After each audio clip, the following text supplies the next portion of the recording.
تشریف لے گئے تھے دنیا سے، تو مکے والے کیا کرتے تھے، 4 تراویح، یہ جو ہم 4 تراویح کے بعد بیٹھتے ہیں نا، ترویحہ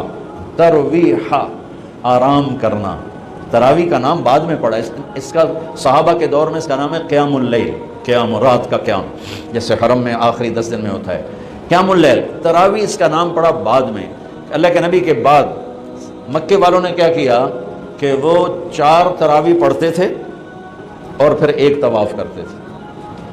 تو بشاشت بھی آ جاتی تھی اور طواف بھی چھوٹا سا ہوتا تھا، مجمع بھی تھوڑا سا ہوتا تھا۔ 80s میں گیا تو تھوڑا سا مجمع ہوتا تھا، 5-7 منٹ میں طواف ہو جاتا تھا، تو طواف کرتے پھر 4 تراویح پڑھتے، پھر طواف کرتے پھر 4 تراویح پڑھتے، تو اس طرح کرتے کرتے کرتے کرتے ان کی سحری کا وقت ہو جاتا، جا کے سحری کھاتے، فجر پڑھتے، اشراق پڑھ کے پھر آرام کرتے۔ مدینے والوں نے سوچا کہ وہ تب ہر 4 تراویح تو بعد سجدہ طواف کر دیں، ہوں آپ کی کریے، انہوں نے کہا ہم ڈبل تراویح پڑھیں گے، تو انہوں نے 40 رکعت شروع کر دی۔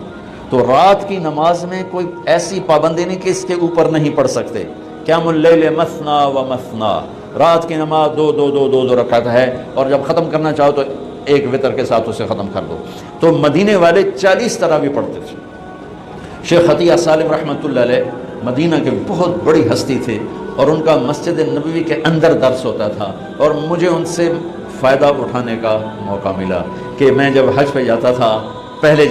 تو 1 مہینہ تقریباً مدینے میں قیام ہوتا تھا، تو روز میں ان کے درس میں جا کے بیٹھتا تھا، جب کہیں میرا کوئی بیان طے نہ ہوتا تھا تو وہ علم کا ایک بہتا ہوا دریا تھے، اللہ ان کے درجے بلند فرمائے، اور بہت عجب خزانے ان سے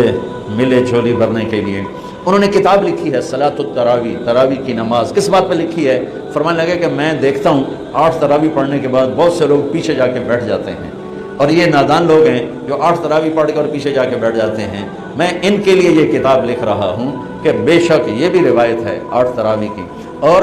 20 کی بھی، اور اس کی کوئی ایسی پابندی نہیں کہ 8 کے بعد پڑھنی ہی کوئی نہیں، میں جتی چاہ کے دوڑے جاندے میں مگرو بدلے کوئی نہ پڑھا آ گیا۔ یہ قیام اللیل یہ بندگی کی رات ہیں، یہ بندگی کی راتیں ہیں، یہ عبادت کی راتیں ہیں۔ آپ 2 پڑھو تو بھی تراویح ہوگی، 4 پڑھو، 8 پڑھو، 10 پڑھو، 12 پڑھو۔ میں نے مدینے کا انہی کی کتاب سے بتا رہا ہوں صلاۃ التراویح، مدینے والے 40 رکعت پڑھتے تھے، اور تراویح کا لفظ ہی 12 سے اوپر پہ آتا ہے، چونکہ ترویحہ ایک آرام کو کہتے ہیں، تھوڑی دیر کے لیے آرام، ترویحہ، ترویحتان 2 دفعہ آرام کرنے کو کہتے ہیں، اور تراویح 2 سے زیادہ دفعہ آرام کرنے کو کہتے ہیں۔ 8 تراویح پڑھی جائے تو اس پہ تراویح کا لفظ صادق کے نہیں آتا، بلکہ نام صلاۃ و ترویحتان ہوگا، ترویحتان۔ وہ 12 پڑھیں گے تو تراویح کا لفظ اس پر صادق آئے گا کہ 3 دفعہ آرام کرنے کو تراویح کہتے ہیں۔ یہ کوئی